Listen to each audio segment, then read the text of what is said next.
While coffee is most associated with the famed European coffee houses of Paris and Vienna and the popular coffee tradition in the United States, its roots can be traced back to the Middle East and Africa. Originating in Ethiopia, coffee found its way to modern-day Yemen in the first millennium. The cultivation for international markets commenced between the years of 500 and 900. As the Islamic faith spread in the region, so did the cultivation and consumption of coffee, creating a deep-seated connection between the beverage and the expansion of Islam. This association led to a certain aversion to coffee among some Europeans for many centuries, who strongly associated the drinks with Islam. Nevertheless, by the time coffee made its way to Europe as an exotic novelty, it had already solidified its status as a cultural mainstay in the Arabian Peninsula and the lands conquered by the Ottoman Empire. The initial European perception of coffee as a beverage tied to a foreign and unfamiliar culture gradually evolved, eventually transforming it into a beloved and integral part of European social life. Hello and welcome. Today we explore the fascinating history of the rise of coffee and how Southeast Asia became central to its rise to prominence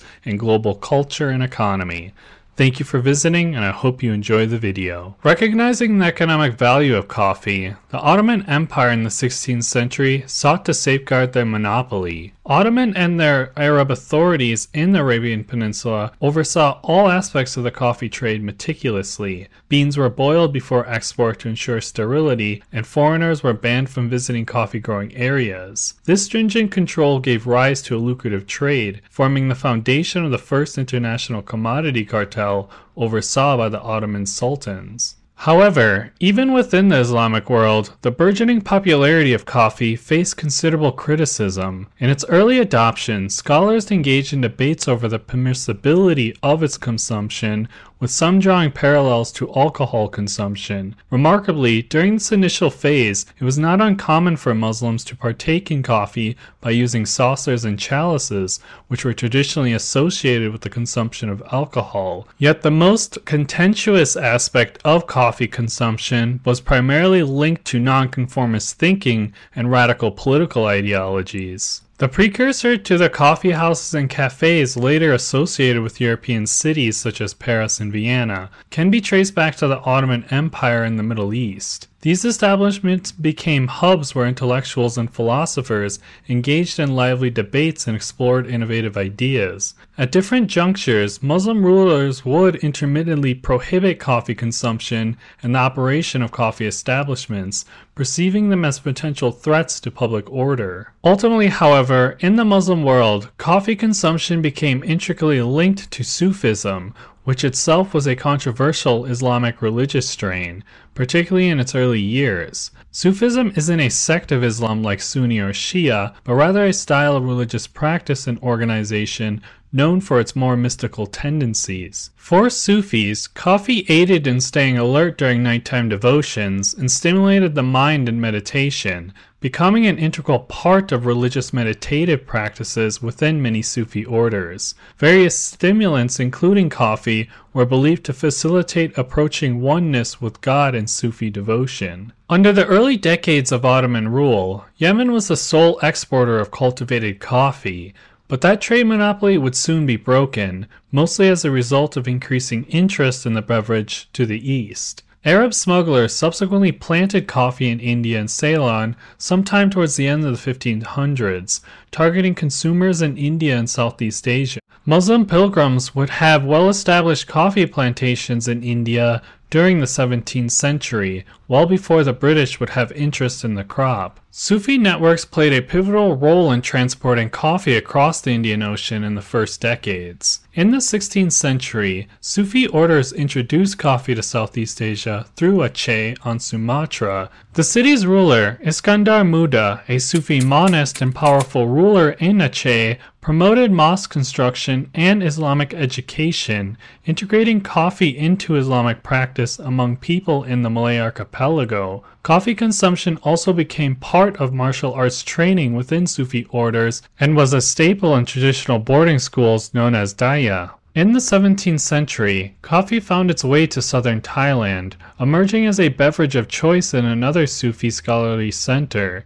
In the 18th century, Forward-thinking entrepreneurs initiated coffee cultivation along Aceh's west coast, establishing direct trade with American pepper merchants. The influence of Sufism extended southward to West Sumatra, where early Islamic groups were recognized for their penchant for coffee, both as consumers and cultivators. It was at the same time in the early 17th century that coffee had become omnipresent in Europe's major centers, fostering a robust and valuable trade. The cultivation process involved growing coffee in what is now Yemen and shipping it through the Red Sea port of Mocha to the Egyptian port of Suez. Subsequently, camel caravans transported the coffee to Alexandria, where European traders presented it for shipment to destinations such as Venice and Marseille. It seems likely that Southeast Asia encountered coffee earlier through Arab traders before the Dutch introduced the crop. The earliest documented account, noted by French traveler La Loboe in the 1680s, observed Muslims in Siam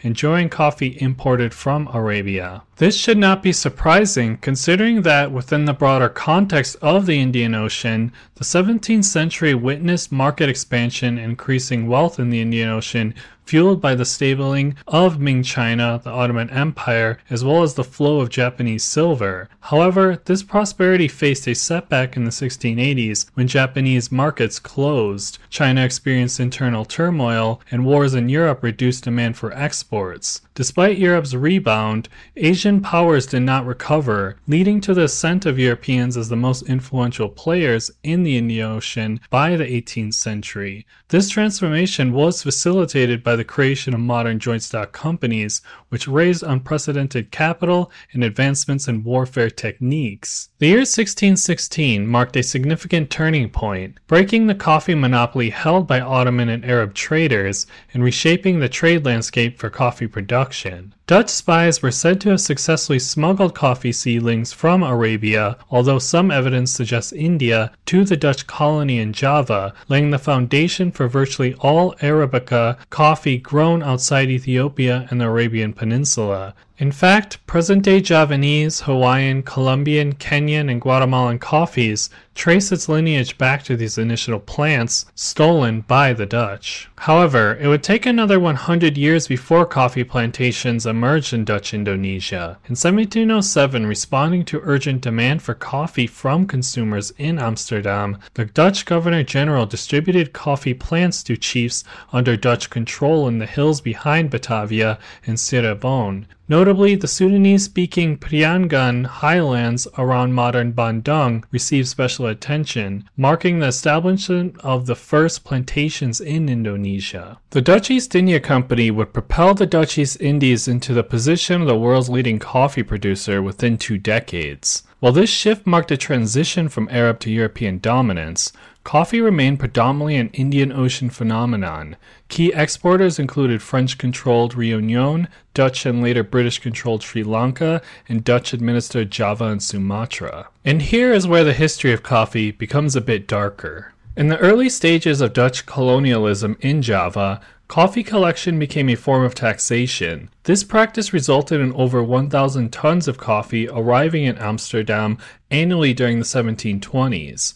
Dutch expansion underwent a radical transformation in the early 19th century, with the Dutch East India Company going bankrupt and government control taking over the island. Following the Napoleonic Wars and a brief British occupation of Java, a new era of direct colonialism emerged in the early 19th century. The Dutch implemented a system of forced cultivation to achieve island self-sufficiency and aid in the Netherlands' reconstruction. Indigenous people in Indonesia were compelled to allocate 20% of their land or labor to cultivate export crops such as coffee. The cultivation system expanded from Java to West Sumatra and islands in the eastern part of the archipelago. The Dutch Kultur system was a brutal colonial system of forced labor that would ultimately inspire the anti-colonialism movement in the later half of the 19th century. By the 1870s, coffee production extended to Bali and Timor, eventually reaching North Sumatra and central Aceh. By this time, the coffee industry had undergone significant transformation,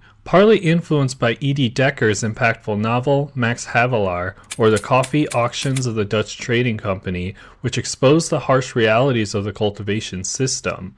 The Dutch were compelled to terminate forced cultivation, leading to a decline in exports. By the 1890s, most coffee production occurred on large privately held estates in Indonesia. Other areas in Southeast Asia had a much less harsh system of coffee cultivation. In Vietnam, French missionaries introduced coffee plants in the early 19th century to encourage settlement in hill communities.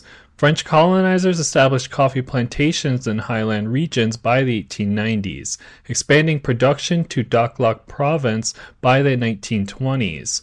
Although over 2,000 tons were grown annually, only a small fraction was exported to France, as there was a significant demand in Asia, and France had already a stable supply. Coffee production commenced in Papua New Guinea during the 1880s, initiated by German colonizers who established early plantations.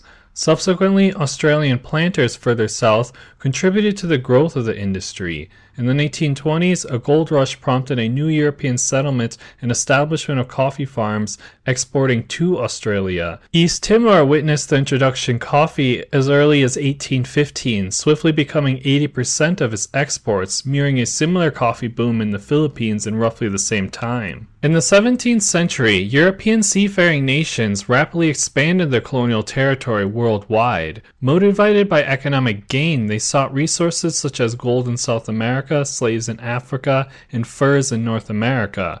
As Europeans settled these vast territories, they transitioned to cultivating cash crops like tea, sugar, tobacco, opium, and coffee. Coffee boasted easy storage and shipping qualities, coupled with its addictive nature and high demand in Europe and growing numbers of people in Asia. The Dutch, seizing the opportunity, found their colonies in Java and Ceylon more suitable for coffee production than the Arabian Peninsula, effectively ending Ottoman Empire's monopoly on the good. Mature coffee bushes, typically 3 to 5 years after germination, yield around a pound of roasted coffee each year. Even with modern intensive agricultural techniques, coffee plants require relatively little land for cultivating this profitable crop. However, the introduction of coffee cultivation to tropical regions often involves the degradation and clearance of millions of acres of native forests. Coffee production demands meticulous care, involving labor-intensive tasks such as weeding and mulching. Additionally, the hand-picking of coffee beans and subsequent processing to remove the surrounding fruit add to the complexity of this process. It's worth noting that historical European production heavily relied on slavery and various forms of forced labor. The mountain-named tropical forest regions, which are most conducive to coffee production, coincide with highly diverse and delicate ecosystems. Unfortunately, the introduction of coffee often results in severe habitat destruction, posing a threat to these ecosystems. In the 1890s, the coffee industry faced a devastating blow as coffee rust wreaked havoc on plantations in Ceylon, India, Java, Sumatra, and Malaysia, virtually obliterating production. Particularly in Ceylon, nearly all coffee land underwent uprooting and subsequent replanting with tea as a response to the crisis. But despite the coffee industry being almost wiped out at the end of the 19th century, coffee has continued to survive in the cultures of Southeast Asia, and its consumption continues to grow. And since the 19th century, a rather unique coffee culture has developed among the diverse regions of Southeast Asia.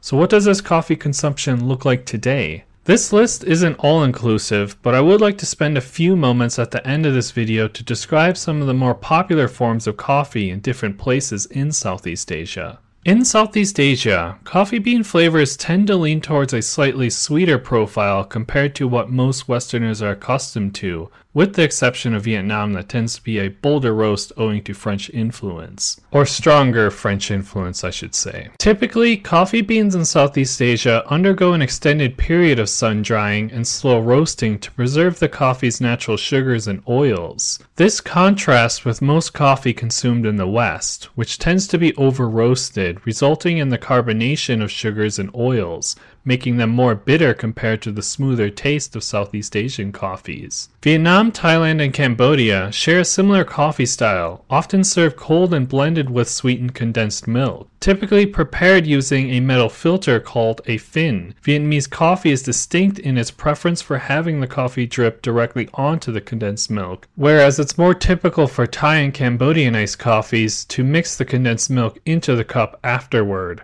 though the impact on the taste profile remains uncertain, at least to me. In Indonesia, the preferred coffee style is kopi tubruk, where boiling water is poured onto finely ground coffee, left to steep until the grounds settle at the cup's bottom. It's often sweetened by mixing sugar with the grounds before adding water. This method resembles Turkish coffee, likely influenced by Arab or Persian traders from centuries ago. Malaysia and Singapore favor a local coffee known simply as kopi, or coffee, served black or mixed with sugar and condensed milk, usually enjoyed hot. An interesting variation is kopi tarik, involving the repeated pouring of the brew from one container to another to create a frothy layer on top, incorporating sugar, evaporated milk, and condensed milk. The technique is called pulling. In the Philippines, the renowned Barako coffee hails from the province of Batangas and Cavite. Though not distinct style, Barako, a Liberica species, stands out for its robust flavor and fragrance. Philippine coffee, typically drip brewed, can be served black or with sugar and milk, akin to the American or European styles we might be more familiar with, though Barako differs from the more common Arabica blends in the West. Unlike its other Southeast Asian counterparts, Myanmar lacks a robust coffee drinking culture. The beverage of choice remains milk tea, served hot or cold, showing no signs of yielding its place to coffee. Nevertheless, various coffee varieties can be still found, echoing the iced coffee trends prevalent in neighboring countries like Thailand and Cambodia. But that's all I have for you today, and before I end the video, I would like to express my gratitude for your visit today and hope you found something informative about the video. If you enjoyed it, be sure to give it a like and consider subscribing for additional content. Anyways, thanks for watching, and I hope to see you again. Stay safe and goodbye.